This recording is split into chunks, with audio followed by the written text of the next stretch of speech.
yang gue sebut dengan kalau udah mulai, jangan berhenti untuk kegiatan marketing lo. Perkenalkan, gue Ikrar, founder dari Bicara Itu Mudah. Hari ini gue mau sharing beberapa hal yang gue percaya, gue pahamin, dan gue lakukan sehingga lo punya gambaran gimana caranya melakukannya, terus at the end of the day akan berdampak kepada lo. Khusus untuk hari Sabtu kemarin, gue juga mengucapkan selamat hari ulang tahun TNI yang ke-79. That was very awesome performance, keren banget. Rasanya hari itu sebagian besar penduduk Jakarta berpesta di wilayah Monas. Dan untuk semua yang kena macet di hari itu, maklum dah. Namanya juga lagi ada pertunjukan gratis. Keren banget, congratulations. Dan saya berharap banget TNI kedepannya juga dekat banget sama kita semua rakyatnya, ya. Salah satu yang ingin gue bahas pertama kali dari sesi siang ini, yaitu live streaming gak pakai persiapan, gak pakai konteks, apalagi gak pakai bingung, adalah apa sih yang dimaksud dengan kalau sudah mulai jangan berhenti. Umumnya yang sulit itu memulainya. Gue ulang ya, umumnya yang sulit itu memulainya. Ada berbagai macam tipe orang yang gue pelajari lebih dalam, khususnya kepada apa sih yang mesti kita mulai. Salah satu yang paling seru adalah kenapa gue bilang memulai itu sulit sekali bagi sebagian besar orang. Ada tipe orang misalnya yang pertama kali tipe orang warna merah. Tipe orang warna merah dalam hal memulai apapun, dia nggak akan pernah berpikir terlalu panjang. Dia nggak akan pernah mencari kesempurnaan dulu baru mulai. Nggak. Dia pasti akan langsung mulai. Berpikirnya nanti kesempurnaannya akan datang sejalan dengan waktu. Dan tipe orang merah ini adalah gue mau ngapain terserah gue. Gue gak perlu minta afirmasi positif dari orang lain. Makanya banyak banget orang tipe-tipe merah yang kalau mau konten, kalau mau live streaming, kalau mau sharing, dia sharing aja. Dia sharing aja. Dia akan berhenti ketika dia menyatakan dia capek atau dia lagi pengen tidur. Dan yang paling seru adalah tipe orang pertama ini, yaitu orang warna merah. Ketika dia mau melakukannya, dia mau melakukannya kapanpun yang dia mau. Dia nggak pernah ribet yang disebut dengan algoritma. Dia nggak pernah ribet diatur oleh waktu. Dan yang paling seru adalah dia tuh nggak pernah ribet untuk mikirin orang lain. Jadi, tipe orang warna merah adalah tipe orang yang kalau mengeksekusi sesuatu, contoh, gue mau ngonten, gue mau live streaming, gue mau sharing, gue mau branding, gue mau marketing, dia akan lakukan hari itu juga, saat itu juga. Dia nggak perlu minta persetujuan orang lain, apalagi sampai dia ngecek apakah gue akan merugikan orang lain atau enggak. Tipe orang merah ada tipe yang sangat mengeksekusi dan mikirnya nanti. Makanya banyak kita lihat berbagai hasil-hasil yang diberikan oleh orang merah ini adalah melakukan dulu, kemudian nanti baru assessnya. Terus ada nih tipe orang yang kedua, yaitu tipe orang warna biru. Tipe orang warna biru ketika ditanya, kenapa lu gak pernah ngonten, kenapa lu gak pernah marketingkan diri lu, kenapa lu gak pernah melakukan usaha-usaha lo branding, kenapa lu gak pernah live streaming, kenapa lu gak pernah tampil, kenapa lu gak pernah mengekspos diri lo, maka si biru ini akan mengatakan, gue analisa dulu, gue hitung-hitungannya dulu, gue detailkan dulu, gue harus jelas dulu dari ujungnya mau ngapain sehingga tengah dan awalnya gue ngerti. Gue harus memastikan bahwa apa yang gue lakukan ini akan berdampak. Gue pengen apa yang gue akan sharing akan membuat orang lain bisa. Gue harus selalu hitungin dulu apa yang orang lain lakukan. Jadi dengan orang warna biru ini, banyak hal yang gak bisa dilakukan dengan cepat karena mikirnya terlalu banyak. Mikirnya terlalu lama. Jadi kalau dalam organisasi lo ketemu dengan orang si warna biru ini, terus lo punya inisiatif, lo punya ide, lo punya apapun, gue jamin dia akan kembali ke lo dalam waktu yang lama karena dia harus memperhitungkan semuanya. Jadi ada orang-orang dari dua warna tadi yang gue sebutkan, orang warna merah dan orang warna biru. Orang warna biru inilah yang dikenal dengan orang yang gak mau ada jeleknya dulu kalau belum sempurna. Karena dia memang orangnya perfeksionis. Jadi mikirnya benar-benar panjang. Makanya kalau dikasih project, kalau disuruh melakukan sesuatu itu nggak bisa langsung mengeksekusi, karena dia akan berdiam dulu, mengeksekusi pikirannya dulu, dan membuat hitung-hitungannya dulu. Ada tipe nih orang yang ketiga, yang kalau disuruh, lu kenapa sih nggak pernah ngonten, lu kenapa sih nggak pernah live streaming, lu kenapa sih nggak pernah branding, lu sih kenapa sih nggak pernah tampil. Maka tipe orang yang ketiga ini, yang namanya orang ijo, itu biasanya dia akan nanyain, urutannya gimana ya bang? Urutannya gimana ya bang? Terus gue ntar harus ngapain dulu? Terus nanti kalau dia begini gue gimana? Terus nanti kalau ada yang nanya pada saat gue live streaming gimana bang? Terus nanti kalau gue lagi nge-branding diri gue tiba-tiba ada yang itu gimana bang? Terus gue nanti harus gimana kalau ini terjadi? Kalau orang warna hijau adalah orang yang selalu memikirkan urutannya. Jadi lo kalau ketemu dengan orang warna hijau, lo diskusi soal hal-hal praktis, nggak bakal bisa. Nggak bakal bisa. Orang warna hijau itu dari mulai dia lahir sampai dia nanti mau meninggal, atau dari mulai dia bangun tidur sampai nanti dia mau tidur lagi, orang warna hijau ini udah terkonsep semuanya. Jadi sekarang lo bisa tanyain diri lo, apakah lo merah, biru, atau hijau? Orang warna hijau ini ketika ada sebuah project atau ketika ada sebuah inisiatif, dia akan benar-benar ngurutin dulu dari ujung sampai ujungnya.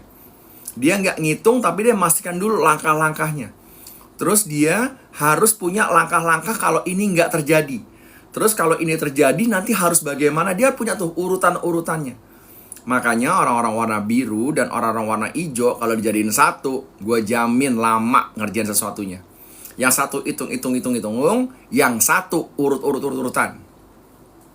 Terus ada lagi nih, orang yang terakhir, orang yang warna kuning. Orang yang warna kuning kalau disuruh ngonten, disuruh live streaming, disuruh untuk oke, lu pokoknya expose diri lo deh, lu marketing diri lo sendiri deh. Maka pertanyaan pertama kali yang akan keluar dari si mulut kuning ini adalah, gimana, pencahayaannya udah bagus belum? Menurut lo senyum gue udah enak belum dilihat? Terus pemilihan kata-kata gue nyinggung perasaan orang gak ya? Kemudian gue ngomong 30 menit gini, menurut lo orang akan seneng gak ya? Jadi orang kuning ini orang yang selalu melibatkan perasaan. Makanya orang-orang kuning itu dalam organisasi yang beneran itu jarang naik ke puncak pimpinan. Namun dia tipe orang yang temennya banyak. Jadi kalau lo udah ngerti tadi si merah, si biru, si kuning, si hijau, jadi lo bisa ngerti sekarang lo tuh ada di mana posisinya. Jadi kalau misalnya gue suka abis ngajar gitu ya, kebetulan gue baru balik dari Surabaya dan gue ngajar seluruh perusahaan-perusahaan yang ada di Surabaya. Salah satunya adalah perusahaan beton yang terkenal banget. Gue langsung assess tuh si warna-warna itu. Jadi gue lihat nih, kenapa kelas ini begini, kenapa kelas itu begitu, karena unsur warnanya itu bener banget.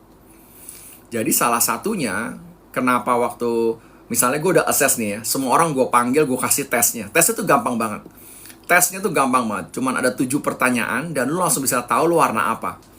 Jadi waktu gue tes, sekelompok murid-murid gue ya ini nggak ada yang orang warna merahnya. Makanya ketika ada sesuatu, ada yang harus dikerjakan, nggak ada yang ambil inisiatif. Karena orang warna merah kalau ada di grup lo, maka orang warna merah ini adalah orang yang berani mengambil inisiatif, mikirnya nanti. Makanya dikenal dia dengan tipe si driver. Dia ngedrive orang. Dia kalau di medan perang nih, kalau lo punya leader yang orang warna merah, begitu ada musuh baru kelihatan sedikit ujung rambutnya, hayo sikat, kita maju. Itu tipe merah.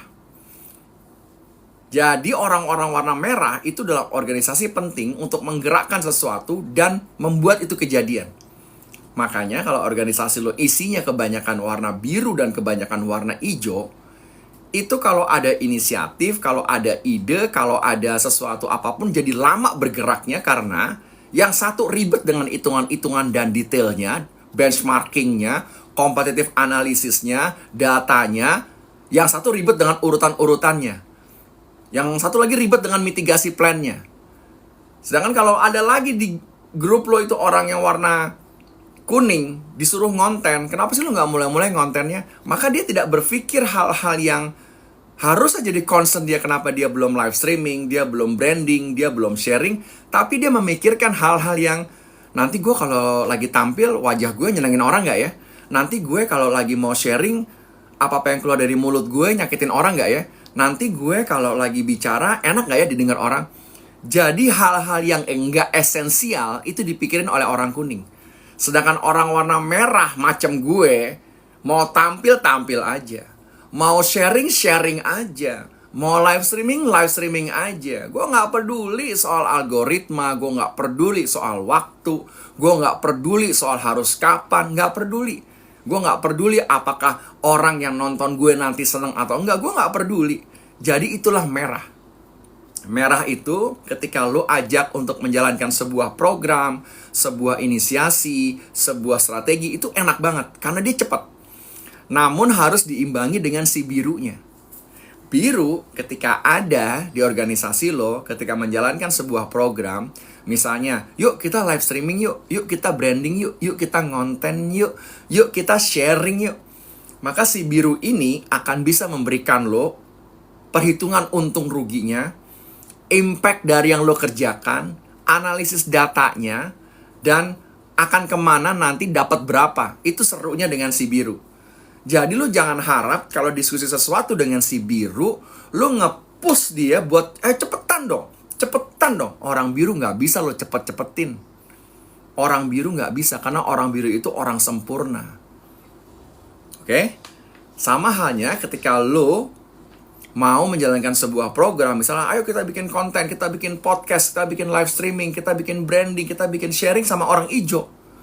Dia nggak bisa lu buru-buruin karena orang ijo akan nanyain lu urutannya dari mana dulu pak. Apa dulu pak yang harus kita kerjakan? Menurut saya ini. Namun kalau yang ini pak nggak berhasil harusnya kesini pak. Kalau yang ini sudah berhasil harusnya kesini pak. Itu orang ijo.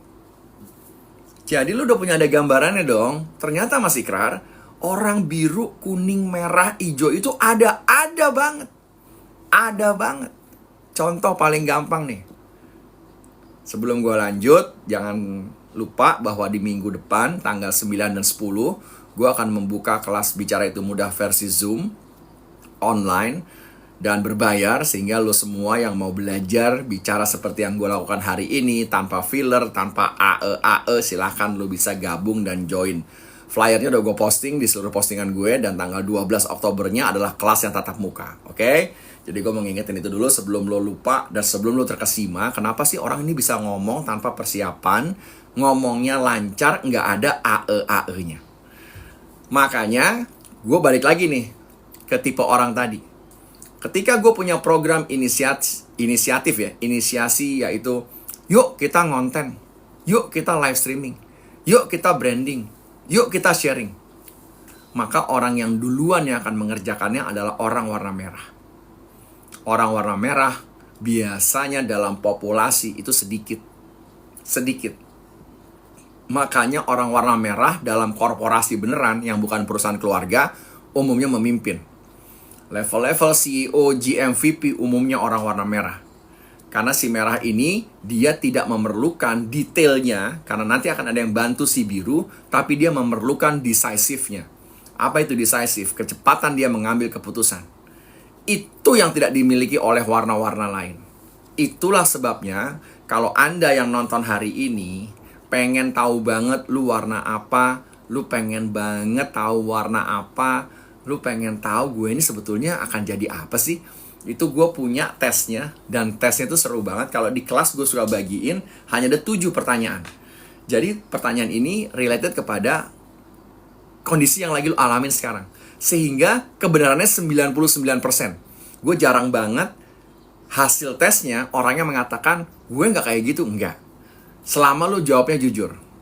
Jadi kembali ke topik gue barusan, kenapa sih orang itu suka kalau mau mulai itu sulit, tapi jauh lebih sulit ketika mulai jangan berhenti. Ketika mau mulai, umumnya orang yang paling sulit adalah orang-orang warna biru, orang-orang warna hijau, dan orang-orang warna merah. Gue udah jelasin tadi kenapanya. Yang paling cepat mulai itu orang warna merah. Karena orang warna merah itu mikirnya nggak panjang. Yang penting gue mulai dulu. Jadi prinsip merah ini kadang-kadang juga baik kita lakukan, kadang-kadang juga enggak. Karena dia nggak pernah mikirin efek jangka panjangnya. Dia hajar aja dulu. Karena dia percaya yang namanya warna di diri dia yang merah itu nanti bisa dipelajari. Jadi kalau lo sering baca buku, lo sering banget, lo bukan orang yang malas literasinya, semua warna di dunia ini kalau untuk tipe-tipe orang itu hanya ada 4. Hanya ada 4. Jadi jangan nanya gue kenapa ada 4, kenapa nggak ada warna misalnya abu-abu jingga, kenapa nggak ada warna misalnya hijau telur busuk, nggak ada. Jadi lo jangan nanya gue hal-hal yang di luar yang nggak ada referensinya, tapi gue mau menjelaskan yang gue tahu. Jadi kalau ketika misalnya lagi nih, lo akan ada sebuah program di kantor lo. Program lo misalnya, ayo kita bikin podcast. Maka yang orang kuning itu akan kembali ke lo dengan, kayaknya nanti panggungnya seperti ini deh. Terus nanti rak-raknya seperti ini. Warnanya kayaknya seperti ini deh. Karena itu enak dilihatnya. Jadi orang-orang kuning ini nggak bicara esensinya, tapi dia bicara feels-nya. Lo sabar kalau dengan orang warna kuning. Jangan lo dedes karena dia selalu memikirkan orang lain. Makanya orang warna kuning ini dalam organisasi selalu tidak pernah mendapatkan jabatan. Karena dia kerjaannya mikirin orang lain. Dan yang paling seru adalah orang warna kuning ini jarang mau tampil ke permukaan karena dia takut nyakitin orang lain. Jadi hidupnya penuh dengan toxic bagaimana menyenangkan orang lain. Contoh nih ya, orang warna kuning nih ketika live streaming tiba-tiba ada yang celak gitu ya. Jelek banget sih suara lo, mendingan lo tidur aja. Itu udah langsung berhenti. Langsung nangis. Oke?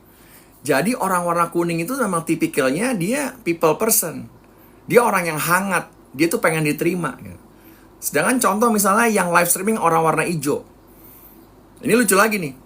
Orang warna hijau kalau live streaming, maka dia akan urutan. Dia akan urutan misalnya ngomongin yang dulu. Selesai ngomongin dulu, dia ngomong yang sekarang. Selesai ngomong yang sekarang, dia ngomong yang nanti. Jadi kalau lu ketemu orang live streaming yang warna hijau, lu mau serang apapun, dia akan tenang aja. Dia nggak akan bereaksi. Karena orang warna hijau itu adalah orang-orang yang memang selalu main aman. Terus lo ketemu nih dengan si biru lagi live streaming. Maka si biru ini akan melengkapi dirinya dengan data, laporan, analisa, sources sumber, kemudian competitive benchmarking. Itu dia akan melengkapi dirinya dengan itu. Sehingga ketika dia live streaming, dia akan ngeluarin tuh data, report, dashboard. Dia akan ngeluarin tuh data, report, dashboard, analisa, dan segala macam. Karena dengan itu dia percaya diri untuk bisa ngomong. Beda sama warna terakhir nih, dengan warna si merah. Warna merah ketika dia live streaming, dia ngomong aja. Mau itu salah nggak salah urusan nanti. Mau orang suka nggak suka urusan nanti. Mau ada yang komen dibalas sama enggak urusan nanti. Mau ada yang nonton dan nggak nonton urusan nanti. Mau orang bilang, wah itu lighting gelap urusan nanti. Dia nggak pedulian. Yang penting gue mau jalanin dulu. Jadi teman-teman, itulah kenapa, gue ulang ya, itulah kenapa banyak orang di dunia ini, khususnya di Indonesia, yang nggak pernah berani tampil untuk sharing apa yang dia kuasai, apa yang dia tahu, apa yang dia bisa ke sosial media. Karena ada 4 warna itu tadi, merah, biru, hijau, kuning. Terus suka banyak yang nanya nih, gimana ya ngatasinnya? Nah kalau gimana ngatasinnya, itu gue ngajar di kelas. Gue ngajar di kelas, kagak bisa gue sharing gimana ngatasinnya. Karena itu harus dengan praktek. Karena yang pertama kali gue sembuhin adalah toksiknya. Gue ulang ya. Yang pertama kali gue sembuhin adalah toksiknya. Jadi toksik di kepala kita itu akan diperparah karena warna tadi. Jadi teman-teman, dengan mengetahui 4 tipe jenis warna tersebut, maka Anda akan paham kalau ada orang yang mudah mengeksekusi dan ada orang yang sulit mengeksekusi.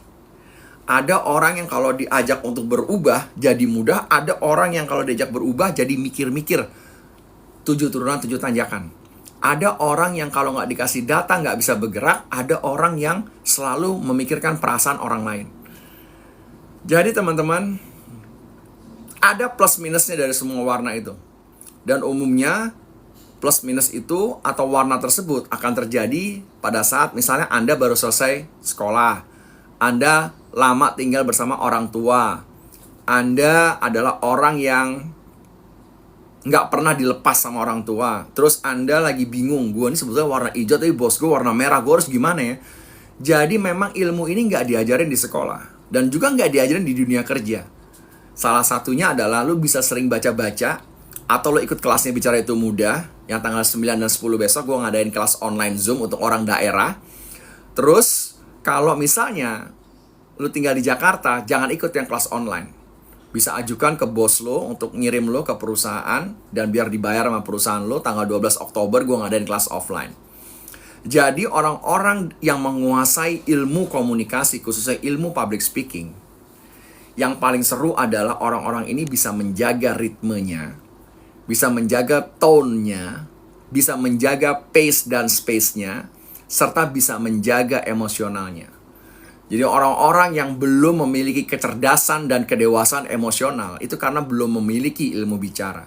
Makanya Anda sering lihat orang gontok-gontokan di sosial media, orang sering gontok-gontokan di TV, itu karena dia nggak ngerti bahwa ilmu bicara itu bukan hanya mengeluarkan suara, bukan.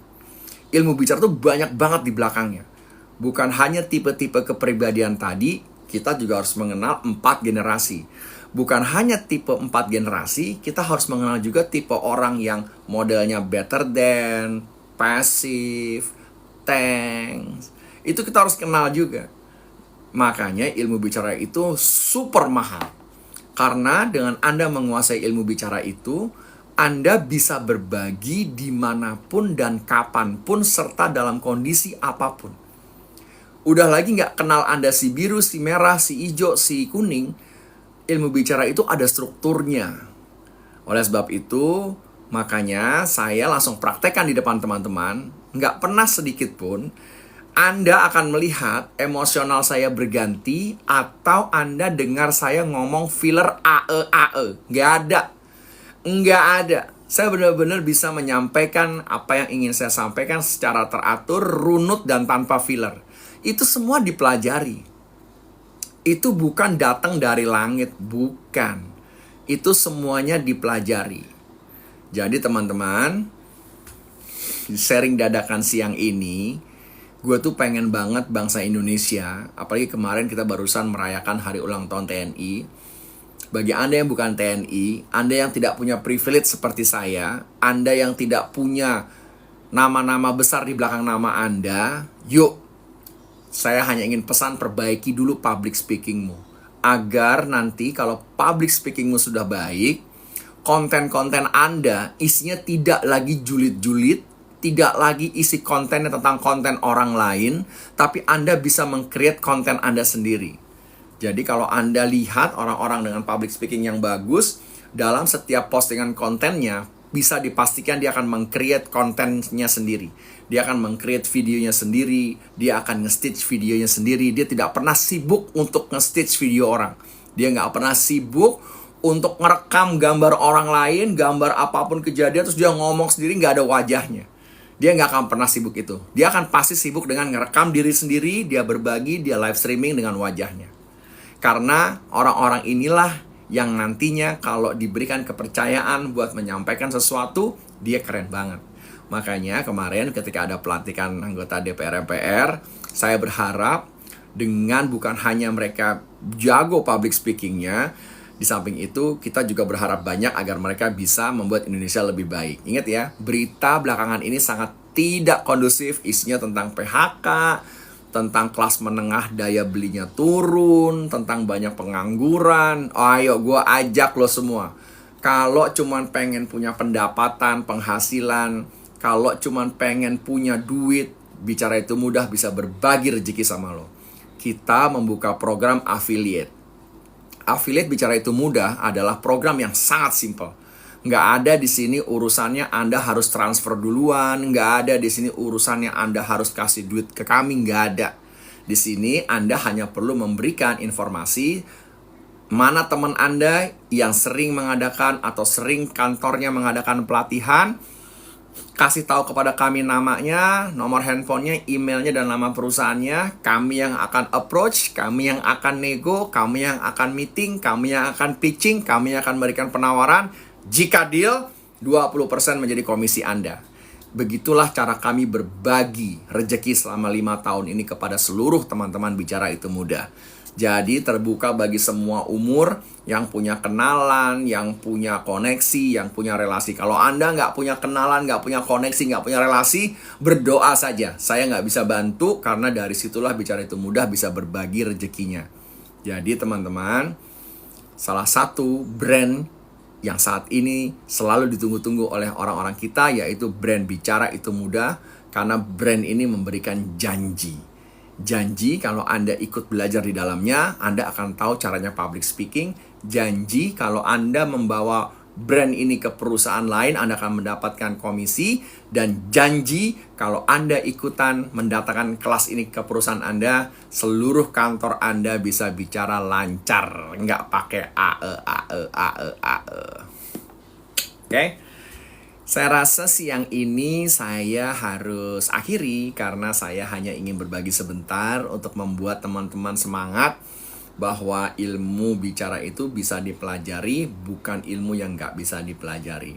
Silahkan cek Wawa di kolom bio link kami ada. Cek kalau Anda tanya mau berapa sih datangkan Mas Ikrar ke wilayah kami, ke provinsi kami, ke daerah kami. Berapa datangkan Mas Ikrar dan Bicara Itu Mudah ke perusahaan kami. Berapa sih kalau private, silahkan tanya. Nanti adminnya yang lugas dan nggak ribet itu akan langsung memberikan jawabannya. Jadi teman-teman, semoga ilmu saya siang ini bisa membantu Anda mengerti bahwa kenali diri Anda agar Anda bisa mengenali orang lain dengan lebih baik. Sampai di sini dulu. Assalamualaikum warahmatullahi wabarakatuh. Bicara itu mudah, yang susah manusianya. Kita pamit.